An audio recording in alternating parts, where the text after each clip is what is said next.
Imunisasi adalah pemindahan antibodi secara pasif, sehingga akan didapatkan kekebalan yang bersifat pasif. Sedangkan vaksinasi adalah tindakan memberi vaksin untuk merangsang pembentukan imunitas secara aktif pada tubuh seseorang, sehingga akan didapatkan kekebalan aktif. Hal-hal yang harus diperhatikan pada pemberian imunisasi adalah memberitahu manfaat dan tujuan imunisasi, memberitahu risiko kejadian ikutan pasca imunisasi, memeriksa apakah ada kontraindikasi, memantau penyimpanan vaksin, memeriksa keadaan vaksin, dan memberikan vaksin dengan teknik yang benar. Ini adalah jadwal pemberian imunisasi dasar. Ini adalah jadwal pemberian imunisasi lanjutan pada anak di bawah 2 tahun dan pada anak usia sekolah dasar. Pada saat akan memberikan imunisasi kepada anak, hal-hal yang harus kita perhatikan adalah mengecek tanggal kadaluarsa dan perubahan warna pada botol. Vaksin dapat digunakan apabila warna persegi lebih terang dari lingkaran, dan jangan gunakan vaksin apabila warna persegi lebih gelap dari lingkaran.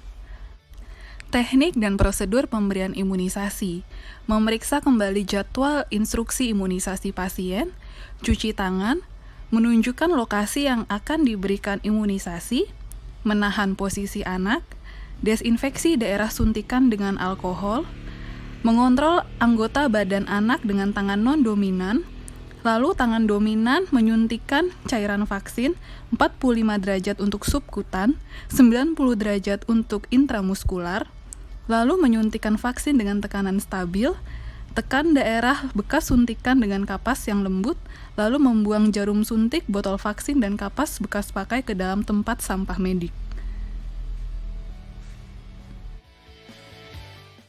Pemantauan pertumbuhan bayi dan anak dapat dilakukan dengan menimbang berat badan, mengukur panjang badan, dan mengukur lingkar kepala anak. Jadwal pemantauan pertumbuhan anak adalah setiap bulan hingga anak berumur 1 tahun, setiap 3 bulan pada anak umur 1-3 tahun, dan tiap 6 bulan pada anak yang berumur 3-6 tahun, dan setahun sekali pada anak di atas 6 tahun. Pengukuran berat badan merupakan ukuran antropometri yang terpenting dan paling sering digunakan pada bayi baru lahir atau neonatus. Prosedur penimbangan anak yang berumur kurang dari 2 tahun atau anak yang belum bisa berdiri. Yang pertama adalah siapkan alat timbang. Letakkan timbangan pada meja yang datar dan tidak mudah bergoyang. Dan pastikan posisi jarum harus menunjuk ke arah 0. Buka topi atau tutup kepala bayi, jaket, sepatu, kaos kaki, atau aksesoris yang digunakan pada anak. Letakkan anak di tempat timbangan, lihat jarum timbangan sampai berhenti, lalu baca angka yang ditunjukkan oleh jarum timbangan. Selanjutnya adalah prosedur penimbangan anak yang sudah bisa berdiri. Yang pertama adalah siapkan alat timbang. Letakkan timbangan di lantai yang datar sehingga tidak mudah bergerak. Posisi jarum timbangan pada angka 0. Anak hanya memakai celana pendek tipis dan kaos dalam tipis. Tidak memakai jaket, topi, jam tangan, kalung, atau tidak sedang memegang sesuatu. Anak berdiri di timbangan tanpa dipegangi. Lalu lihat jarum timbangan sampai berhenti dan baca angka yang ditunjukkan oleh jarum timbangan. Pengukuran panjang badan dan tinggi badan. Pengukuran panjang badan untuk anak yang berusia kurang dari 2 tahun. Bayi dibaringkan pada alas yang datar, sepatu dan hiasan kepala dibuka. Memegang kepala bayi agar menempel pada pembatas 0, posisi kepala lurus, pandangan ke atas. Tangan kiri memegang lutut bayi agar lurus, tangan kanan memegang pembatas kaki ke telapak kaki bayi. Baca angka pada pembatas bayi. Pengukuran tinggi badan untuk anak yang sudah berusia lebih dari 2 tahun. Tempelkan mikrotoys dengan paku pada dinding yang lurus datar sehingga tepat 2 meter. Angka 0 berada pada lantai. Lepaskan sepatu atau sandal. Anak harus berdiri tegak, menghadap ke depan, pandangan lurus ke depan. Punggung, pantat, dan tumit menempel pada dinding atau tiang pengukur. Turunkan batas atas pengukur sampai menempel di ubun-ubun. Baca angka pada batas tersebut. Selama pemeriksaan, punggung, pantat, dan tumit anak harus menempel pada dinding atau tiang pengukur. Lingkar kepala adalah standar prosedur dalam ilmu kedokteran anak praktis, yang biasanya untuk memeriksa keadaan patologi dan besarnya kepala atau peningkatan ukuran kepala. Topi atau hiasan rambut yang dapat mengganggu pengukuran dilepas. Bayi pada posisi yang nyaman agar kepala tetap diam. Lalu ukur lingkaran kepala atau lingkaran oksipitofrontal, yaitu lingkaran kepala terbesar melalui belakang kepala atau oksiput dan sebelah atas alis mata. Pita pengukur harus kencang mengikat kepala.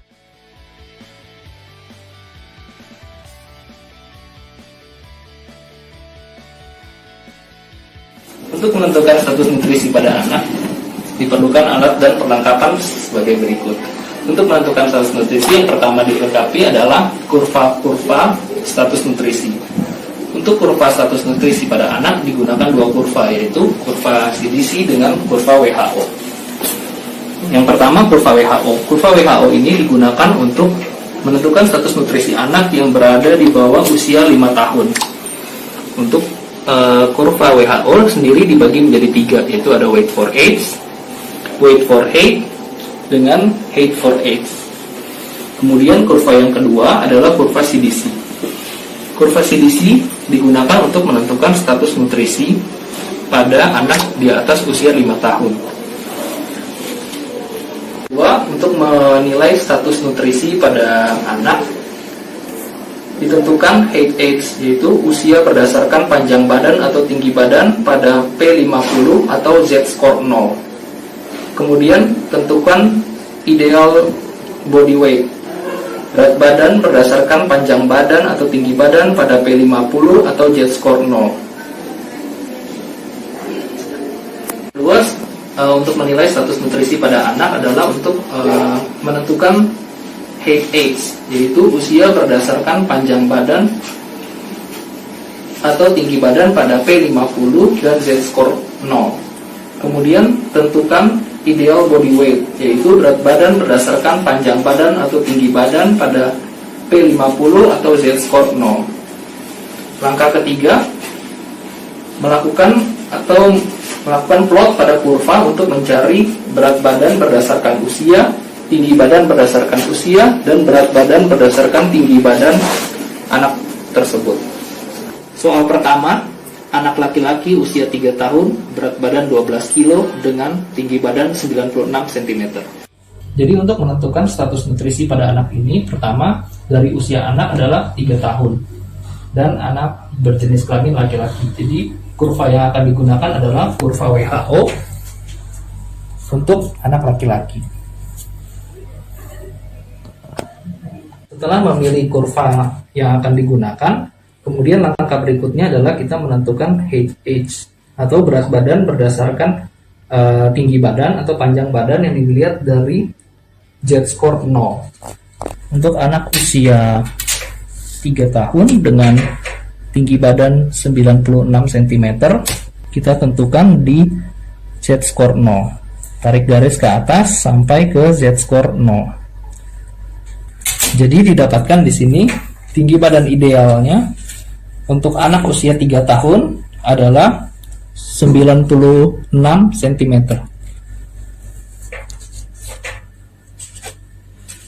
Bukan berat badan ideal. Untuk menentukan berat badan ideal dapat digunakan kurva weight for age. Pada anak usia 3 tahun, berat badan idealnya adalah tarik garis dari umur 3 tahun ke garis Z-score 0. hasilnya didapatkan adalah untuk berat badan ideal untuk anak umur 3 tahun adalah 14,2 kilo. Langkah berikutnya adalah menentukan tinggi badan anak berdasarkan usia anak saat ini. Saat ini usia anak adalah 3 tahun dengan tinggi badan 96 cm. Caranya adalah dari titik 3 tahun, kemudian kita tarik ke arah garis yang tinggi badan 96 cm. Di sini didapatkan untuk tinggi badan anak usia 3 tahun di sini didapatkan 96 cm. Dia berada pada Z-score 0. Langkah berikutnya adalah menentukan berat badan anak berdasarkan umur anak saat ini. Saat ini anak usia 3 tahun dengan berat badan 12 kilo. Caranya adalah dari garis 3 tahun kita bikin garis ke arah 12 kilo ke atas. Di sini didapatkan berdasarkan berat badan dengan tinggi badan anak saat ini berada pada Z-score antara 0 dan -2. Langkah yang berikutnya adalah untuk menentukan berat badan berdasarkan tinggi badan anak sekarang.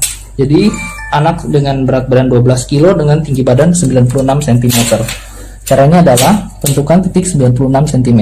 Kemudian dengan berat badan saat ini anak adalah 12 kilo. Z-score anak ini ada pada titik -2. Untuk menilai status gizi digunakan kurva WHO berat badan berdasarkan tinggi badan. Sedangkan kurva berat badan berdasarkan umur dan tinggi badan berdasarkan umur digunakan untuk memantau pertumbuhan, seperti mendeteksi kasus gagal tumbuh. Berikutnya soal nomor 2. Soal kedua ada anak perempuan usia 12 tahun dengan berat badan 37 kilo dengan tinggi badan 148 cm. Untuk menentukan status gizi pada anak perempuan usia 12 tahun, kurva yang akan digunakan yaitu adalah kurva CDC untuk anak perempuan. Untuk menentukan status gizi, yang pertama perlu ditentukan adalah kita harus menentukan persentil 50 untuk berat badan dan persentil 50 untuk tinggi badan pada anak perempuan tersebut. Untuk menentukan persentil 50 berat badan, pertama dari kurva CDC kita tarik garis dari 12 tahun ke arah atas menuju ke garis persentil 50. Dari sini akan didapatkan berat badan anak perempuan persentil 50 umur 12 tahun adalah 41 kilo. Kemudian untuk menentukan persentil 50 tinggi badan, caranya adalah tarik garis dari usia 12 tahun ke atas ke arah kurva tinggi dan memotong di persentil 50. Di sini akan didapatkan persentil 50 tinggi badan untuk anak usia 12 tahun adalah 151 cm. Langkah berikutnya adalah pada kurva CDC, pertama kita akan menentukan berat badan menurut umur anak tersebut. Umur anak ini adalah 12 tahun dengan berat badan saat ini adalah 37 kilo. Sedangkan persentil 50 untuk anak 12 tahun adalah 41 kilo. Jadi untuk menentukan berat badan menurut umur, 37 kilo dibagi 41 kilo dikali 100% dan didapatkan hasil 90,2%. Kemudian langkah berikutnya adalah kita akan menentukan tinggi badan menurut umur untuk anak usia 12 tahun. Pada anak ini tinggi badan saat ini adalah 148 cm. Sedangkan kita dapatkan tadi dari kurva CDC, persentil 50 untuk tinggi badan anak usia 12 tahun adalah 151 cm. Jadi untuk menentukan tinggi badan menurut umur, tinggi badan anak saat ini 148 cm dibagi tinggi badan persentil 50 151 cm didapatkan 98%. Langkah terakhir untuk menentukan berat badan menurut tinggi badan. Langkah berikutnya ini caranya adalah kita melihat tinggi badan anak saat ini yaitu 148 cm.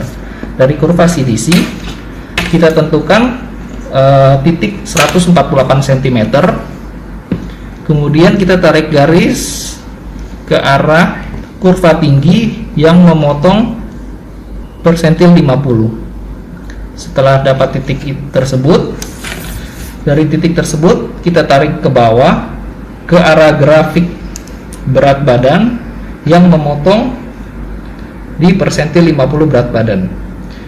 Di sini akan didapatkan berat badan menurut tinggi badan 148 cm itu adalah 39 kg. Jadi berat badan menurut tinggi badan, jadi berat badan anak saat ini 37 kg dibagi dengan berat badan yang seharusnya dengan tinggi badan 148 cm yaitu adalah 39 kg. Dikali 100% didapatkan hasil 94,8%. Bila pada hasil pengukuran didapatkan terdapat potensi gizi lebih dari plus 1 standar deviasi atau berat badan per tinggi badan lebih dari 110%, maka digunakan grafik IMT sesuai usia dan jenis kelamin. Perkembangan adalah bertambahnya kemampuan dan keterampilan akibat bertambah matangnya fungsi sistem organ tubuh. Keterampilan kali ini memantau perkembangan anak menggunakan kuesioner pra-screening perkembangan atau KPSP sebagai salah satu alat untuk mengukur perkembangan anak. KPSP berisi 9-10 pertanyaan kepada orang tua atau pengasuh tentang kemampuan perkembangan yang telah dicapai oleh anak. Jadwal pemantauan perkembangan anak dengan menggunakan KPSP adalah setiap 3 bulan hingga anak berumur 24 bulan dan setiap 6 bulan pada anak yang berumur 24 sampai 60 bulan. Prosedur pelaksanaan. Tanyakan pertanyaan sesuai formulir KPSP. Centang ya jika orang tua menjawab anak bisa atau anak pernah melakukan. Dan centang tidak jika orang tua menjawab anak belum bisa atau anak tidak pernah melakukan. Sekian video keterampilan dari bagian pediatri sosial dan tumbuh kembang. Terima kasih.